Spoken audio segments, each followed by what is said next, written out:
should be popping up here shortly.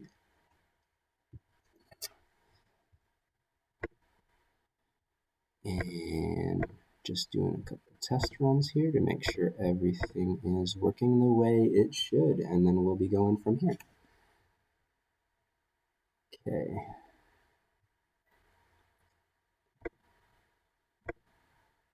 Let's see here, check.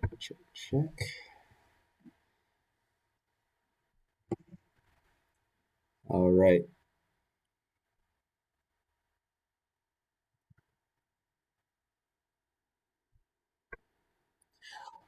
Once again, there's a little bit of a delay from my end, and so that'll be something that take me a second to respond if you have something that you want to say. It's about 5 minutes to 1, so I'm not going to start quite yet. But if you're watching right now, my name is Mr. Ng. If you don't know who I am, I'm the art teacher at Thomas Gregg Neighborhood School, and I'm starting this live stream today just to throw another thing out there, another option for students to interact, another opportunity for me to be present in a medium where students or other people out there might be able to see my face, and me to share some creativity with their day, or with your day too. So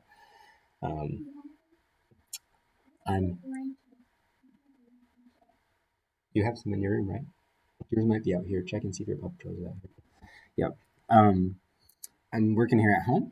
Let's see, I have 3 kids, and so sometimes there's interruptions of trying to learn this teaching at home thing, just like many other teachers. So there may be 1 or 2 interruptions, but this session is only going to go for about 15 to 20 minutes.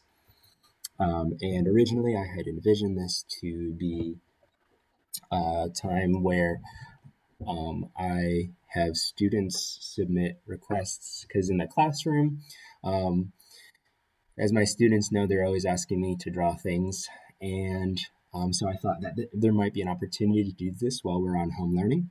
But I haven't had too many requests from students of things to draw, so I don't know if I'm going to continue doing this. But I had committed to doing a live stream today, so that's what I'm doing. All right.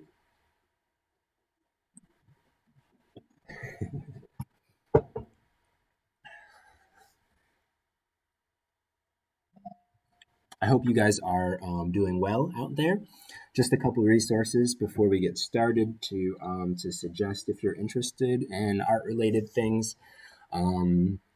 First of all, you found my YouTube channel, so I have other videos here that might be helpful or something that you can try, especially things from the playlist that are marked Home Learning and Spring Break Art Challenge. Those were videos that I had tried to create in order for my students to, for you guys to be able to try at home. Our school year is ending May 15th, which means that there's only a couple weeks left. I'll probably stop making new videos at that point. I might put 1 or 2 out over the summer just to give us a little bit of creative challenge if there's anyone that's interested in that over the summer. But I have some exciting things coming down the pipeline. Next week's art assignment is going to be something related to a virtual art show, so I'm really excited about that, and there'll be more news on that coming next week. Also, if you're a TGNS student, I have been working really hard to try to come up with a way to fundraise some art supplies, and those are still in the works. It's been actually a lot more challenging to get a large amount of supplies. We have the fundraising going through Donors Choose, but we're still trying to get a hold of the right amount of supplies because there is a lot of demand for art supplies at this time. But know that even if the school year's over, whenever those come in, I will be trying to get those out to you guys. You can always reach me at my email, as I've been putting in the assignment videos, daniel@thomasgregg.org. If you are a TGNS student, you can reach me through Schoology by messaging me or making comments on the assignments. And during these live streams, I think that the chat feature is available on most of my videos. I mark them through YouTube as videos directed towards kids, and that's why comments are disabled. So I'm trying to think if there's anything else that we need to talk about before we get started. This is fun. I've never really. This is only the second time I've tried to live stream, and it's been an interesting learning experience for me as a teacher. If anyone out there does have suggestions, feel free to shoot those my way. Otherwise, I'll be doing a couple of things that I thought of beforehand based on some conversations I had with students. So.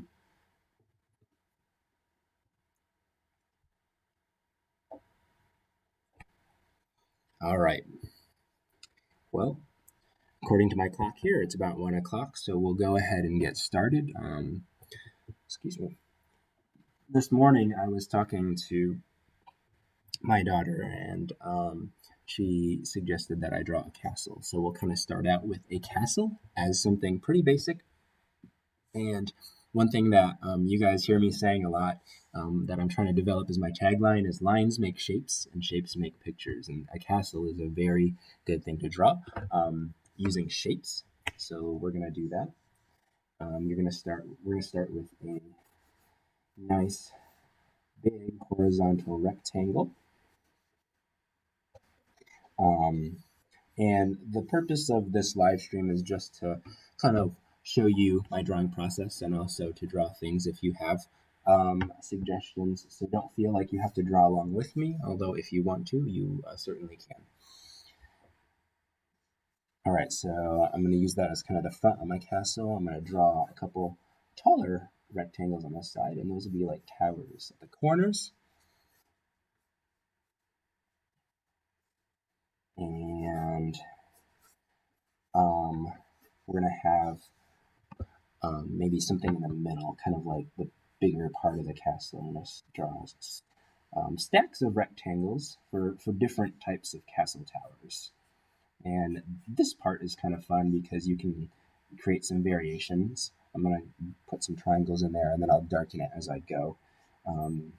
Maybe I'm going to put another tower kind of behind this one.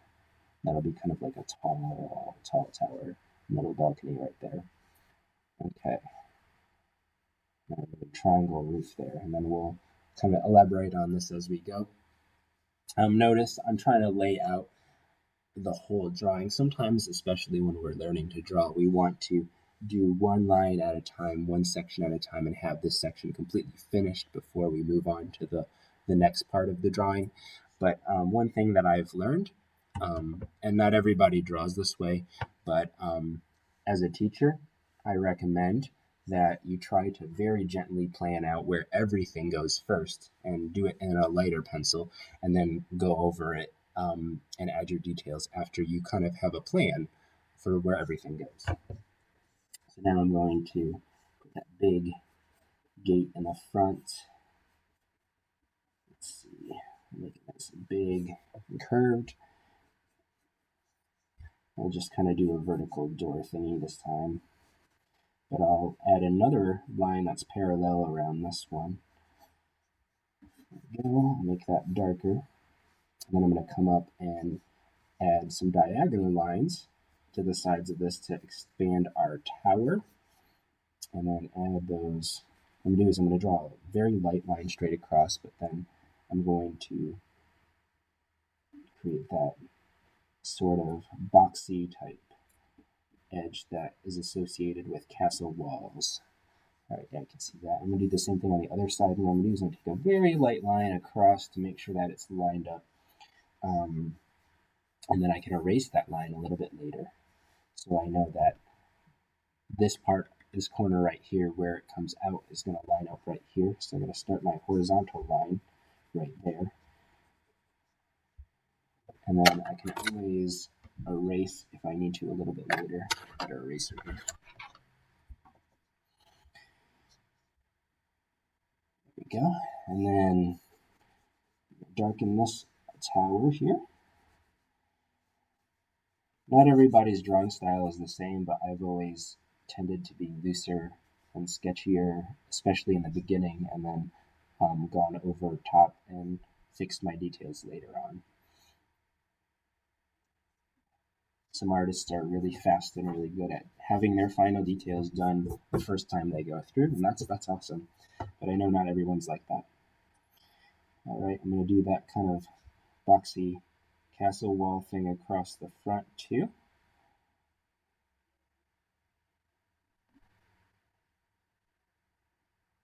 Okay, and maybe add some kind of window type things here. I'm not very good at my castle terminology, so I'm just kind of describe them in basic terms. Earlier this year, in first grade, we did some castles. We created them for sculpture with construction paper, and we did cylinders out of construction paper to make our castle towers. All right, I'm gonna darken this section here and think about my towers and kind of use triangles for roofs. Maybe a very minor influence from uh, Disneyland, or that, which is inspired by that German castle. I'm gonna butcher the name, but I think it's something like Neuschwanstein. My wife would know because she's been to Germany.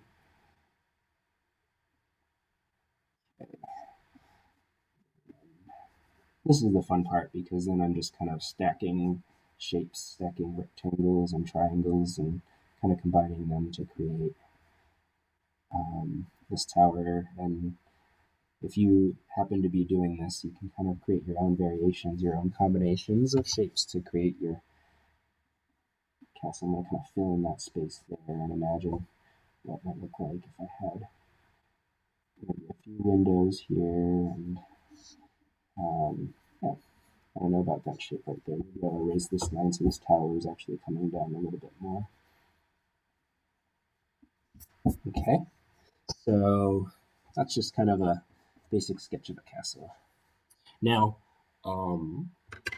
for my next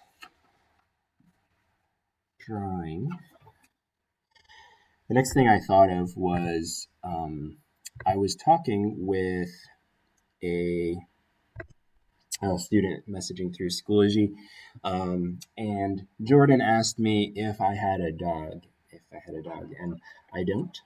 And I responded and I told him, well, we have three kids that would really love a dog, but for myself, I'm not quite ready to have a dog yet. Even though we have a nice, when we bought this house, the backyard had a nice fence around it. We still have a big wooden privacy fence, and so it'd be a great place for our dog to run around. There's some space back there for the kids to play, and so we kind of have an okay setup for having a dog. But I'm not ready to take care of one yet, and I might, if we ever get one, might wait for the kids to get a little bit older.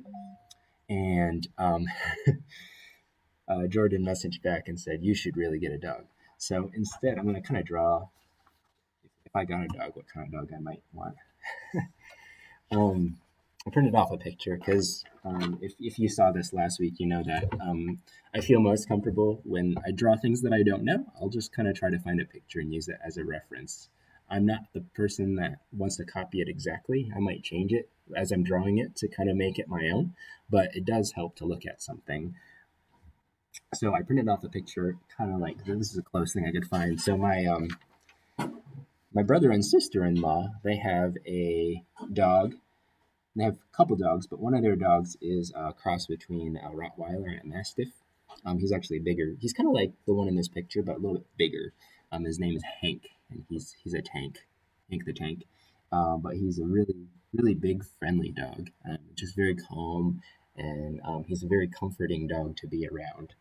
And so I think if I ever um, had a dog, Hank is probably the dog that I would like to have. I don't know, a dog similar to him, at least in terms of personality.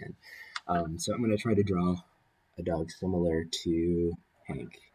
And when we look at photographs, it's a little trickier.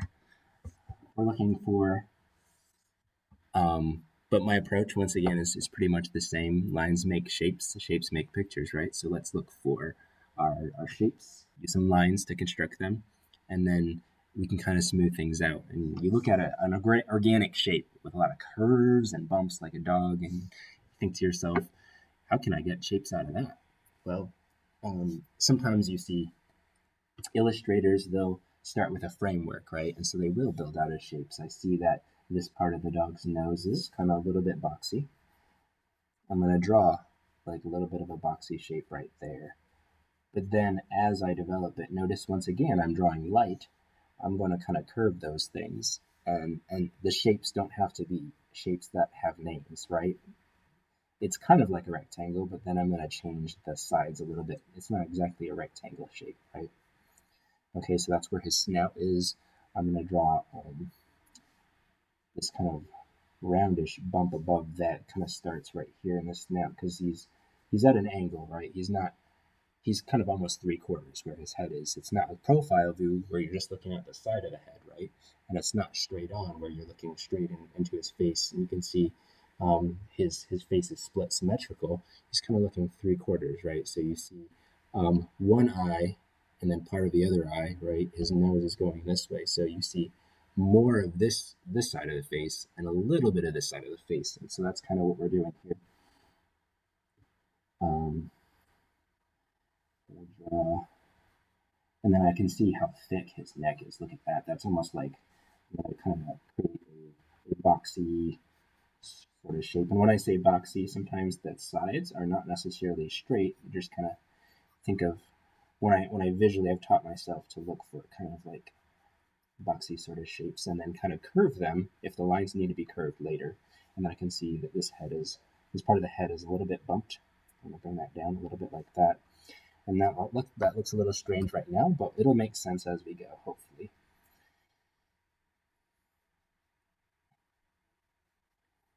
Okay, so we're getting there with the head. I'm gonna kind of reference about where the ear should go, and kind of like a curved line makes this organic type shape right there. And notice the first time I sketched that line, it wasn't exactly where I want it, so I'm just kind of going over the top of that with my pencil and fixing it. And then once I have it where I want to, I can make it darker with my pencil.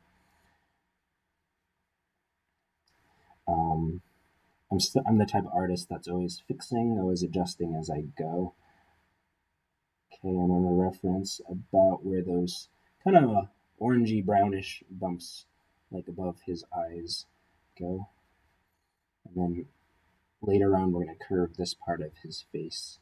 His nose kind of goes right about there. And that part of his mouth, kind of like that. Okay, now I didn't want to get too sucked into the details on the head. I'll come back to that. Let's look at his body. And you can see that it's thicker right here and thinner right here, but I'm actually going to make it him a little bit bigger in the back because I'm going to make him a little bit bigger. And this is where I'm making kind of my own adjustment. I can imagine this part of his leg is right here. I'm going to reference that. And sometimes drawing things like this come from just practice. Just practice. I don't know if I mentioned it last week, but uh, the biggest thing that taught me how to draw was practicing on my own. I was interested in drawing, but I wasn't very great at it when I was learning how to draw, when I started out. But I enjoyed trying, and I would draw. I would draw pictures of baseball players because when I was in elementary and middle school, baseball was my favorite sport, and I would draw. I would take out my baseball cards and draw pictures of the baseball players in the picture, and I would just try over and over again and pick my favorite players and try to draw the pictures the best I could. And over the years, when I saved my pictures, I could see that they were gradually looking more and more like the guys in the picture. So that's kind of one of the things that helped me get started interested in drawing. And the best way to practice is to find some things that maybe you're interested in, and practice drawing those things. That helps us kind of keep our attention um, traditional drawing, you practice drawing by studying still life, looking at baskets of fruit and things like that, and those are okay too. But I really believe that if we involve our personal interests in our drawing, then that'll help us be more engaged in what we're trying to do. But I encourage you guys to try different styles, because there are some that people connect with better than others. So, as I was kind of planning out the proportion of this dog, I have the back end of my dog going off the page, but I'm going to let it be. It's okay for it to go off the page. I'd rather his his back end be going off the page than trying to squish it to fit on the page, because then he'll look kind of like a little strange because I just try to squash him to make him fit. So that's the things that we kind of learn as we go, right? Okay, so here's the back end of the dog. His legs are kind of stretched out a little bit, um, and then these front legs kind of come down a little bit. I'm gonna take a quick measurement and compare like this part of his leg. If I compare it lengthwise, I don't want his leg to get too long, so I'm gonna kind of make that point. Maybe his paws kind of go off the page a little too. I think I made this part a little bit long, so what I'm gonna do is I'm gonna readjust it. I'm gonna bring that bump in his ankle. So I'm going to bring that just a little bit higher.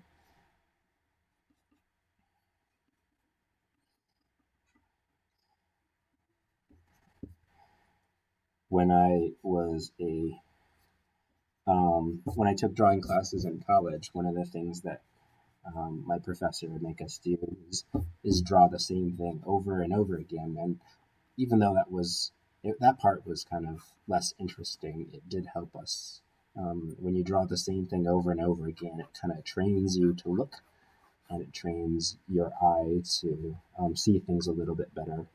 And each time you do, gradually over time, you should become a little bit more accurate.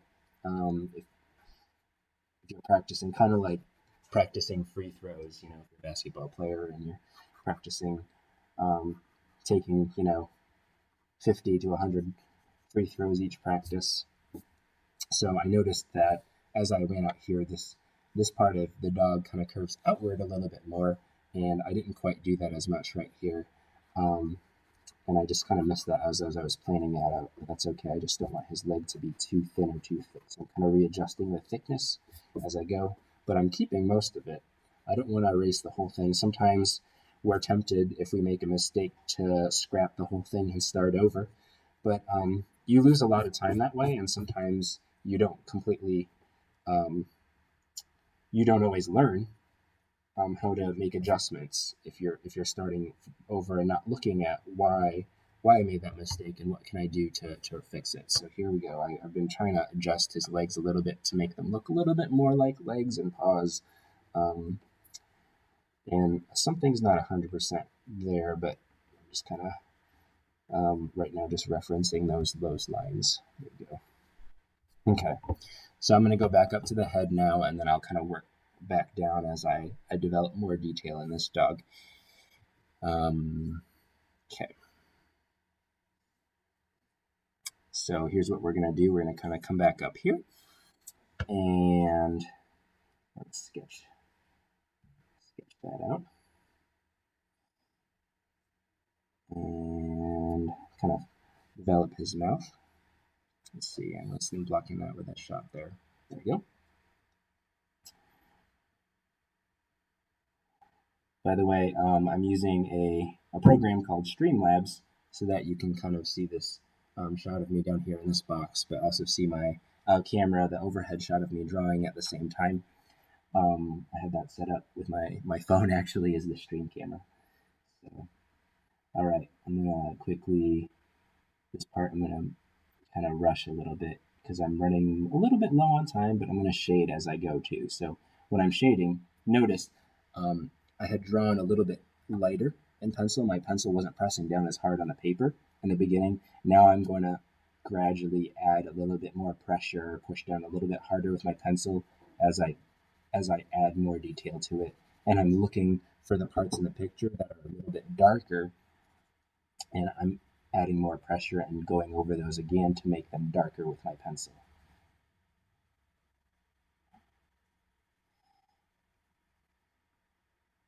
And I'm also being careful, or trying to be careful at least, looking for spots that are lighter because I want to make sure that I'm leaving those and not pushing down as hard with those with my pencil,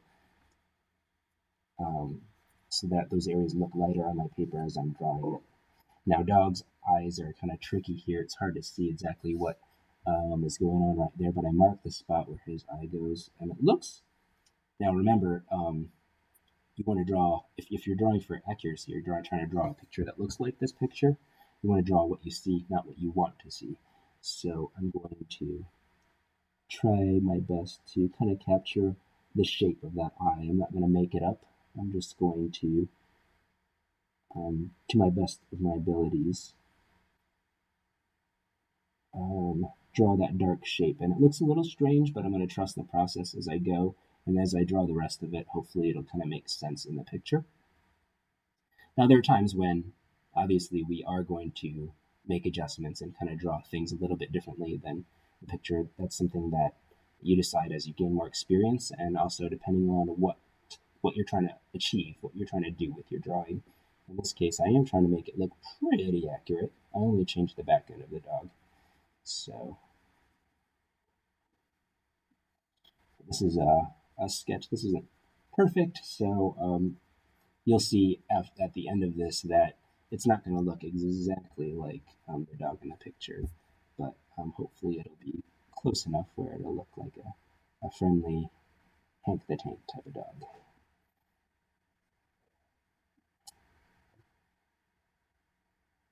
And you dog people out there can send me your reasons why you think I should get a dog.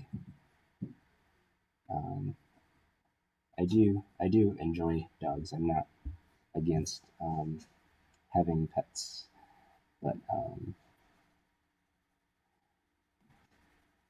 I'm still trying to learn how to be a good father, and I feel like taking care of a dog as well as taking care of three kids feels like a little bit much for me right now. But maybe it wouldn't be too bad if I tried it. I don't know.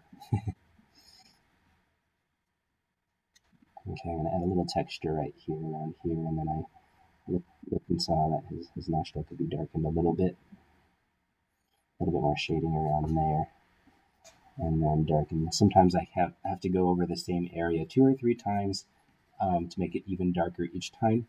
But if I started lighter and gradually go darker, it's a little easier than making it too dark in the beginning and then having to go back and erase and erase and erase. So that's kind of been my approach, is always start lighter and then it's easier to go darker. And sometimes you guys have learned you can kind of smudge to shade areas, or you can blend with your pencil. All right. That's looking a little bit more like a dog, huh? Not quite exactly the dog that I'm seeing in the picture. And I think part of that has to do with the shape of the snout. I think I didn't quite thicken that the way it needed to be, and then starting my shading. But it's getting there. It's getting there.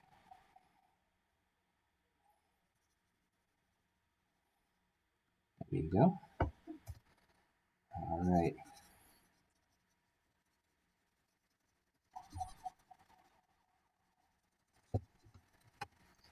All right. Thank you guys for joining us, by the way. Okay. Now I know this is slow paced, and depending on how much detail you put in your drawings, you might realize that it takes time, right? And some of us have to learn how to be patient with ourselves and patient with the drawing to go through this. If you're looking to draw something very realistic, it's gonna take time. And I just encourage you to be patient with yourself and um, just take the time to do that, to follow the whole process, because that's how you're going to learn. And as you practice, parts of it might come a little bit faster um,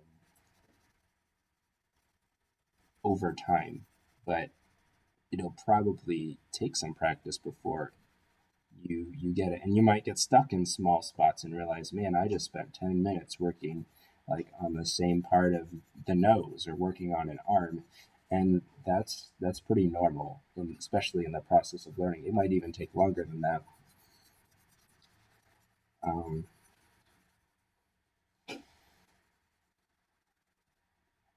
I've spent many hours working on drawings that were about this size.